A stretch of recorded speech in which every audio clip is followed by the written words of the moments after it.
But we want to also check in with Micah Smith this morning. Micah is at South High School, where, again, those teachers are picketing right now. Micah, it's quite a scene out there.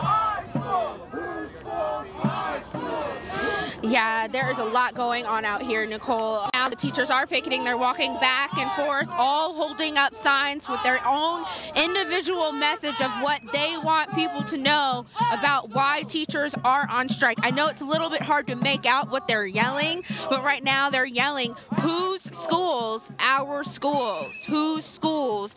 Our schools. This morning, I don't know if you were able to tune in, those of you at home, to this news conference that was held with the union leaders. But they told us actually this morning they were planning on having school representatives, district representatives at the press conference, but the district ended up declining and they ended up doing the news conference by themselves. So right now, DPS says they will hold their own news conference at 11:30, but this morning we did hear from the union and they told us they just want to be taken seriously. They say that a strike is a last resort, but they had to resort to this because they truly believe that the district was not listening to their demands. Now, at last check, the district and teachers were a couple $1 million apart on what they were willing to allocate or what they wanted for teacher pay.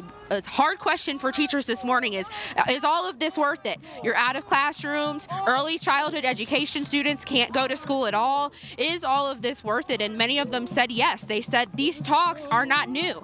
This has been going on for 15 months now, and their hope is that they didn't have to get to this point. That was their hope. However, they did. And so they're saying now that it's Monday, now that they are officially on strike, they're hoping the district will listen to their demands. They say they will go back to the negotiation table on Tuesday.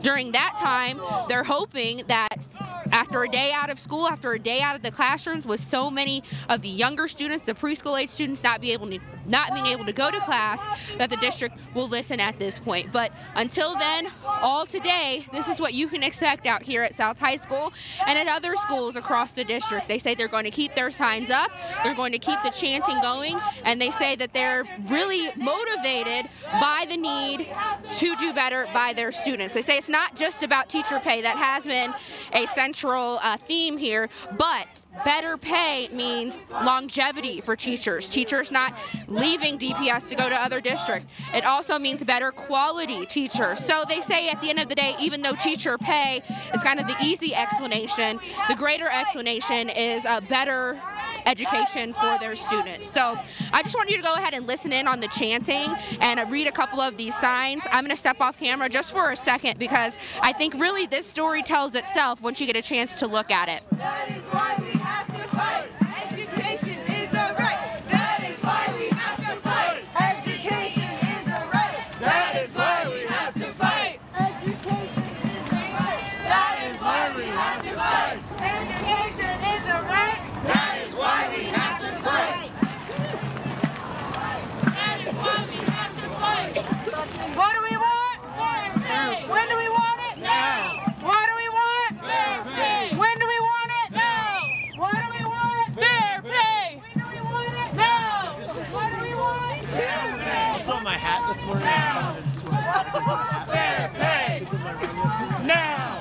What do we want? Fair pay. When do we want it? Now. What do we want? Fair pay. When do we want it? Now. What do we want? Fair pay. When do we want it? Now. What do we want? Fair pay. When do we want it? Now. What do we want? Fair pay. When do we want it? Now. I just want to go ahead and break in for a second. Something interesting that I'm noticing out here is this is not just the teachers union. There are other unions out here in support of the teachers. I'm seeing a firefighters association as well as a metals workers union. So again, not just teachers out here, but supporters as well from other unions. There are people coming by bringing them coffee and breakfast, showing their support for teachers this morning. So the majority of the crowd, definitely educators, but there are a lot of other different groups out here showing support for teachers. So I'm going to go ahead and send it back to the desk and step out of the way for a second, try to talk to a few more teachers and find out their personal stories.